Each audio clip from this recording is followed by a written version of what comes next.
আসসালামু আলাইকুম সুপ্রিয় ছাত্রছাত্রীবৃন্দ, আশা করি তোমরা সকলে ভালো আছো, সুস্থ আছো। আজকে আমি উপস্থিত হয়েছি Pabna ideal certificate in paramedics কোর্সে বেসিক গাইনোকোলজি অ্যান্ড অবস্টেট্রিক্স সাবজেক্টে একটা গুরুত্বপূর্ণ চ্যাপ্টার, সেটা হচ্ছে কন্ট্রাসেপটিভ মেথড। সেখানের একটি গুরুত্বপূর্ণ টপিক, সেটা হচ্ছে ওরাল কন্ট্রাসেপটিভ পিল। আজকে এটা নিয়ে আলোচনা করব, চলুন শুরু করা যাক।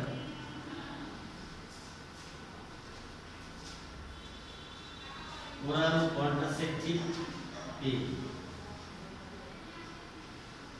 আপনারা ছবিতে দেখতে পাচ্ছেন ফিগারে। আজকের চ্যাপ্টার হচ্ছে ওসিপি। এখানে ইফেক্ট লেখা আছে, এটা ওরাল কন্ট্রাসেপটিভ পিল হবে।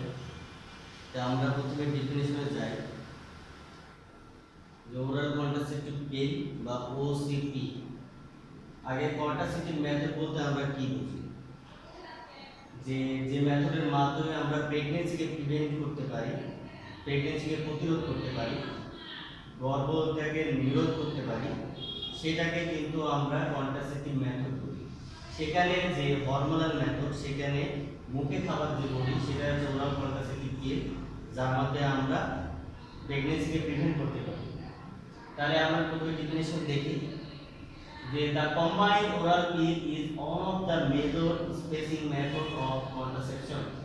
তাহলে প্রেগন্যান্সি প্রিভেনশন একটা কম্বাইন্ড যে ওরাল পিল, সেটা একটা অন্যতম।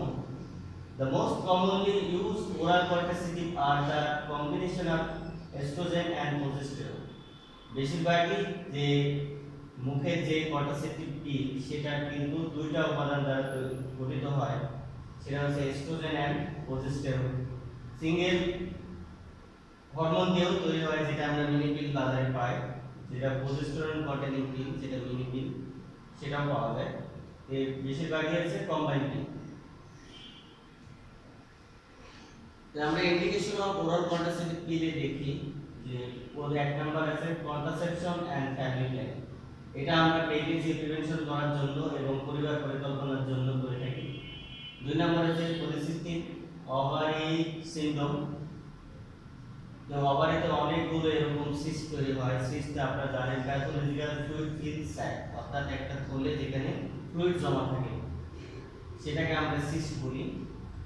আর এটাও ইনফার্টিলিটি, মেয়েদের অর্থাৎ বন্ধ্যাত্ব হওয়ার অন্যতম কিন্তু কারণ হচ্ছে পলিসিস্টিক ওভারিয়ান সিনড্রোম, সেটা অন্যতম। অ্যামোনিয়া, মিনিস্ট্রেশন বন্ধ হয়ে যাওয়া।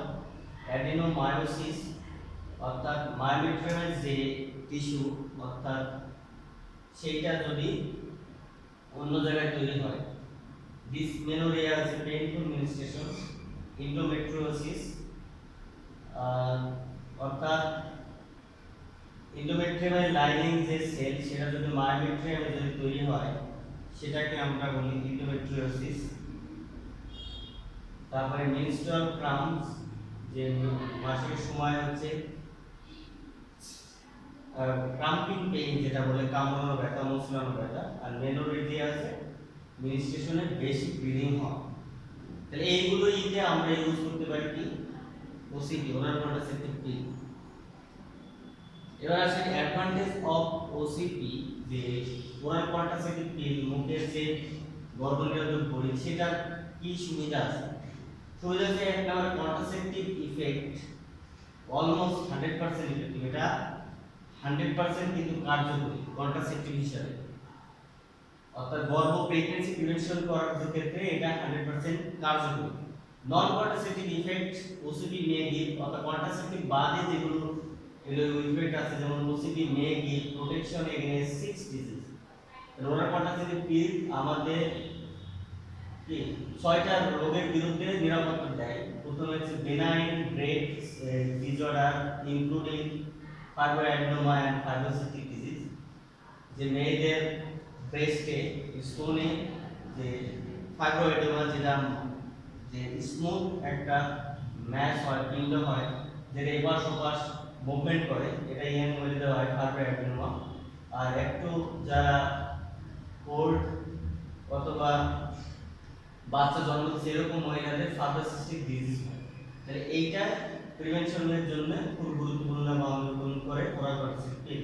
আর কি ওভারিয়ান সিস্ট, যদি গর্ভফুলে সিস্ট হয়, iron deficiency anaemia, pelvic inflammatory disease, ectopic pregnancy. আমরা একটোপিক প্রেগন্যান্সি সম্পর্কে আপনাদের জানাইছি, আবারও বলছি যে অভাব স্পাম মিলিত হয়ে ইমপ্লান্টেশন হয় ইন্ডোমেট্রিয়াম অর্থাৎ ইউটেরাসে ইন্ডোমেট্রিয়াম লেয়ার, ওইটা হচ্ছে মূল সাইট। সেটা যদি না হয় অন্য জায়গা হয় যেমন স্যালোপাইন টিউব, সেটাকে আমরা কিন্তু একটোপিক প্রেগন্যান্সি, একটোপিক মানে অজায়গা অস্থায়ী, আর ওভারিয়ান ক্যান্সার। এবার side effect of oral contraceptive পিল, আপনারা সবথেকে কমন যে পার্শ্ব প্রতিক্রিয়া হয় ওরাল কন্ট্রাসেপটিভ পিলে, তো আপনারা দেখতে পাচ্ছেন যে মাথা ব্যথা হয়, মাইগ্রেন, আবদোমেনাল ব্যথা, নাউজিয়া, যে বুলুনি ভাব, ভমিটিং হতে পারে, ব্রেস্ট টেন্ডারনেস, স্টোরেজ প্রেশার, চাপ দিলে ব্যথা বোধ হয়, break to bleeding, weight gain, ওজন বৃদ্ধি পেয়ে যাওয়া, এই সমস্ত হচ্ছে কমন হচ্ছে side effect of oral contraceptive pill. এবার আসি আমরা disadvantage of oral contraceptive pill, অর্থাৎ ওসিপি কি কি অসুবিধা আছে। দেখেন, cardiovascular problem, myocardial infarction and cerebral thrombosis, venous thrombosis.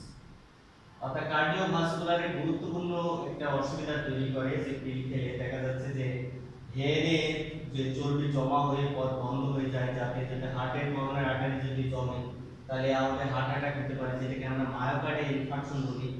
Cerebral thrombosis বলতে যে ব্রেনে যে সেরেব্রাল আর্টারি ভেনে আছে ওখানে যদি জমা হয় তাহলে স্ট্রোকের মতো সমস্যা তৈরি করে, সেটা হচ্ছে কার্ডিওভাস্কুলার প্রবলেম। তারপরে সার্ভিক্যাল ক্যান্সার হতে পারে, সার্ভিক্স, মেটাবলিকের মধ্যে হাইপারগ্লাইকেমিয়া অর্থাৎ রক্তের মধ্যে গ্লুকোজের পরিমাণ বেড়ে যায়, ডিক্রিজ হাই ডেনসিটি লিপোপ্রোটিন, অর্থাৎ আমরা জানি যে আমাদের উপকারী যে প্রোটিন সেটা হচ্ছে হাই ডেনসিটি লিপোপ্রোটিন, যেটা আমাদের উপকারী, আমাদের আর্টারি ভেন থেকে কি করে কোলেস্টেরলকে সরায়। ব্লাড প্রোটিন রক্ত জমাট বাঁধতে সহায়তা করে। এই সমস্ত গ্রুপ হলে এইগুলো হচ্ছে ওসিপির অসুবিধা। এবার আমরা আসি আসলে কোন কোন ক্ষেত্রে আমরা ওসিপি দিতে পারবো না, ওরাল কন্ট্রাসেপটিভ পিল নিষিদ্ধ। এটা অবশ্যই মাস্ট একটা জানার বিষয়, গুরুত্বপূর্ণ অবশ্যই।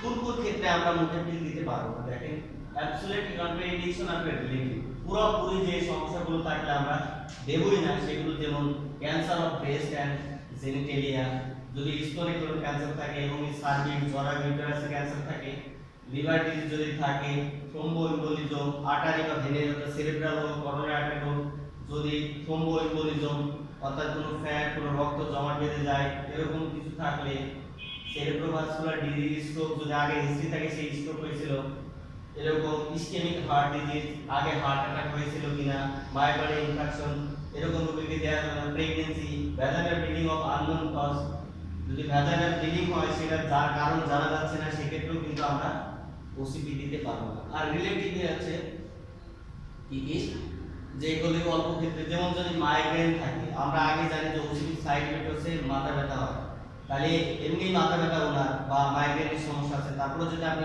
ওরাল কন্ট্রাসেপটিভ পিল দেন তাহলে তার মাথা ব্যথাটা আরো বেড়ে যাবে, তাহলে দেওয়া যাবে। হাইপার টেনশন অর্থাৎ প্রেশার, আমরা জানি যে প্রেশার কেন বাড়ে, তার অন্যতম কজ হচ্ছে যদি আমাদের যে রক্তনালীর মধ্যে চর্বি আটারে এই চর্বি জমে, যদি পথ বন্ধ হয়ে যায় সেক্ষেত্রে কিন্তু প্রেশার বাড়ে। যেহেতু ওরাল কন্ট্রাসেপটিভ পিলের সাইড এফেক্ট আছে যে কোলেস্টেরল জমে একে ব্লক করে দেয়, সেক্ষেত্রে কিন্তু প্রেশার এমনি তার বাড়ানো বেড়েছে, তাহলে আবার ওসিপি খাইলে তার বাড়ে যাবে। ডায়াবেটিস আমরা সাইড এফেক্টে দেখছি যে গ্লুকোজের রক্তের পরিমাণ বেড়ে যায়, তাহলে যার ডায়াবেটিস আছে তার রক্তে এমনি গ্লুকোজের পরিমাণ বেশি, সুগারের পরিমাণ বেশি, তাহলে তার আরো সমস্যা ক্রিয়েট হবে। অ্যাজমা এবং সিকেল সেল ডিজিজ, আপনার sickle cell anaemia, sickle cell আমরা বলেছি যে আরবিসি ডিসঅর্ডার, যেটা যে চন্দ্রাকৃতি হয়, আকার বিকৃতি হয়ে যায়, দিয়ে ব্লাড ক্লট করতে, পথ বন্ধ করতে সাহায্য করে, সেটা হচ্ছে সিকেল সেল ডিজিজ। আশা করি আপনারা সকলে বুঝতে পেরেছেন। যদি না বুঝতে পারেন তাহলে কমেন্ট বক্সে কমেন্ট করে জানাবেন। ততক্ষণে ভালো থাকেন, সুস্থ থাকেন, আল্লাহ হাফেজ।